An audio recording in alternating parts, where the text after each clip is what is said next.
Hello, welcome back to Blender Sushi Live Noding. In this episode, I'm gonna talk about the new nodes in Sverchok. It's a new feature of the CSG Boolean. CSG Boolean is like very similar to Blender's own modifier. So if let's say you have these two objects and you want to kind of join them, intersect them, or do other things like CSG Boolean does, you can easily select one object and then do Boolean modifier, and then you just select the other objects and you will get a result like this: intersect, for example, or maybe difference. You can't see too much unless you look at it from the outline. So difference actually very powerful. And then union is very basic. It basically generate like a join of these two objects. So yeah, Sverchok actually have these nodes for a while, but recently there's a new features enabling you to use multiple objects and kind of doing booleans in chain. So like a combo of booleans. So I think that's really powerful. I'll give it a try now. So Shift A and then find boolean, CSG Boolean 2. Okay, this is the nodes. So you have the usual Boolean option: intersect, join, and difference. We can give it a try with a normal, like a workflow.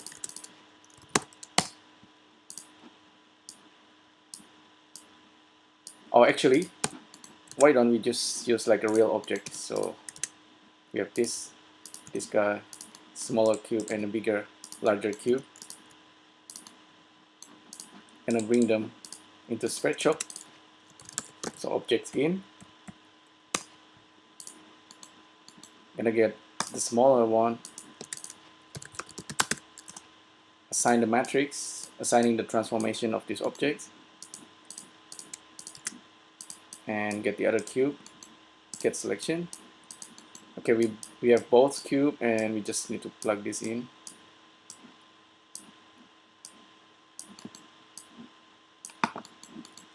And we should get a result. There you go, that's a result of intersection, that's a result of join, and that's the difference. The order is actually matters for the difference. You can bake it and you get a result. Very simple and very powerful as well. So this is a SV Boolean combo. Now if you have like a multiple object, how do we do this? It's actually pretty simple. You just need to turn on this accumulate nested.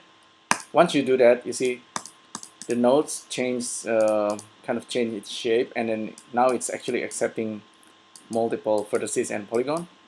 And you have these two options: only final result or showing everything. We're gonna try both of them. We're gonna use a box for this. So I'll start with a box, and let me think. I think we need multiple box. So before I do anything with this node, I'm gonna display the box first. So by default, we generate a box at 0, 0, 0, and we can play around with the size. So nothing much to it. If you apply like a random vector to the matrix, you can have multiple boxes at slightly random position. So we can use this if you want to kind of apply this matrix transformation into the box. We use matrix apply. So plug in the data and the matrix transform. This actually will work, but I suggest you to also use this sometimes, matrix in, so you know this random vector is for the locations, and then you can also play around with the scale, rotations, and angle.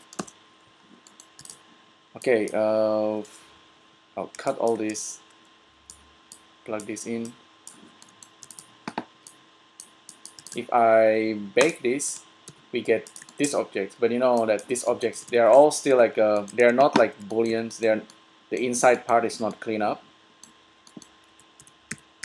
and we can separate them, but that's not what we want. We want to boolean all of this at the same time. So let's try that. Plug this in to that guy. I'm gonna turn this into outline, I think. And let's look at the final result. I'll give it a different color.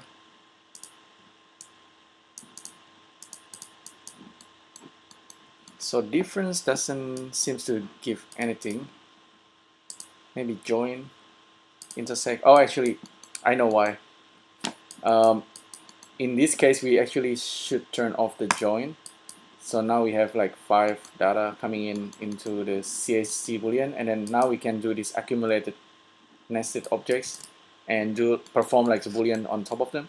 So it's doing intersection, and we get these objects in the middle when we use intersect.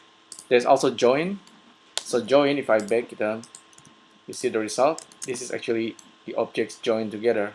The inside part is actually being cleaned up. That's actually very, very cool already. Let me change this color.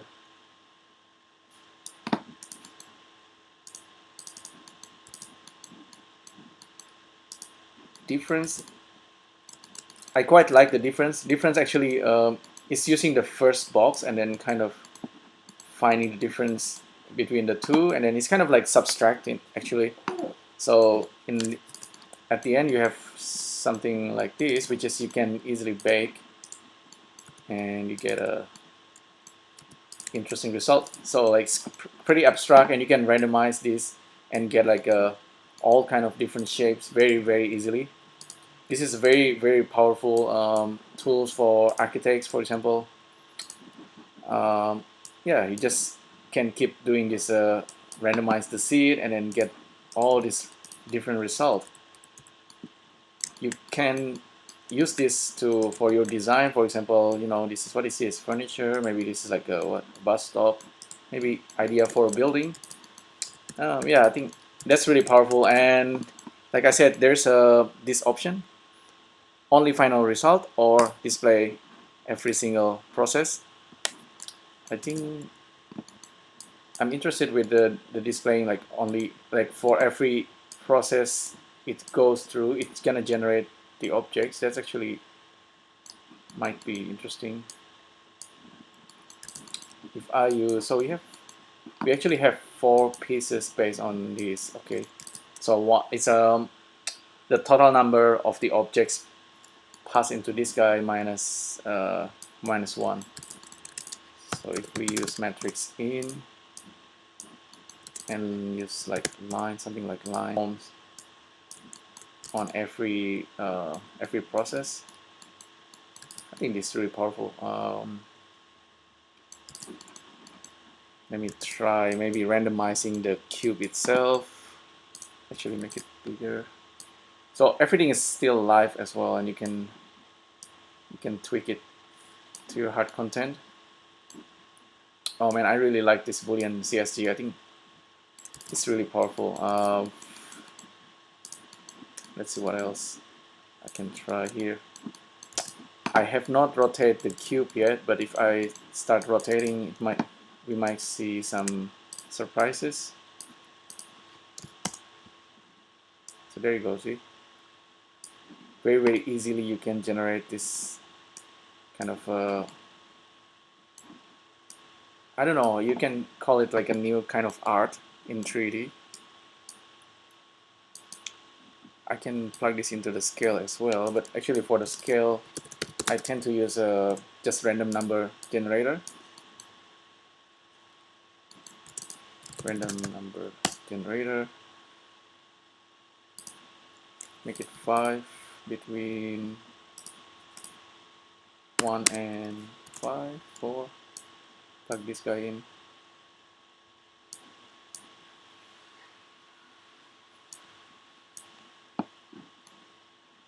Okay.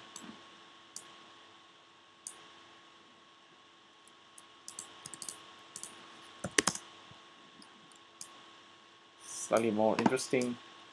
But I think we don't worry about the scale and rotation yet. That's something to try yourself.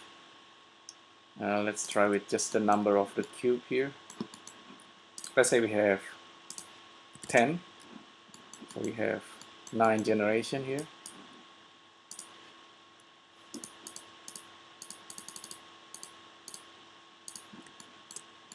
So that's the whole process. Is that I think the difference is kind of eating from the original cube, one cube, single cube. This one is kind of minus the next cube and then minus the next cube, and then that's the whole process right there. You can randomize the seed, get all kind of different shapes. I think this is really cool.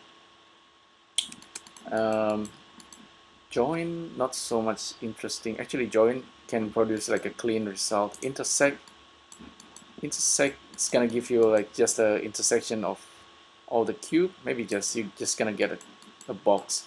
But if you use like a rotated cube, you might end up with all kind of shape of something that looks like a stone. Join will take a bit of a while. Maybe I don't recommend you to use like a lot of don't use big numbers. It might slow down the process, but give it a try anyway.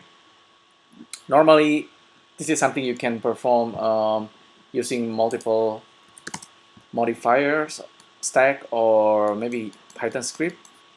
But other than that, I don't think you can. But this is like it's very simple. Once you have this set up, you can just test all kind of variations and get a different result very quickly. So see, like 25 is already pretty slow. I'm actually scrubbing the seed. Maybe I shouldn't do that. Okay, it's working. Cool. Difference.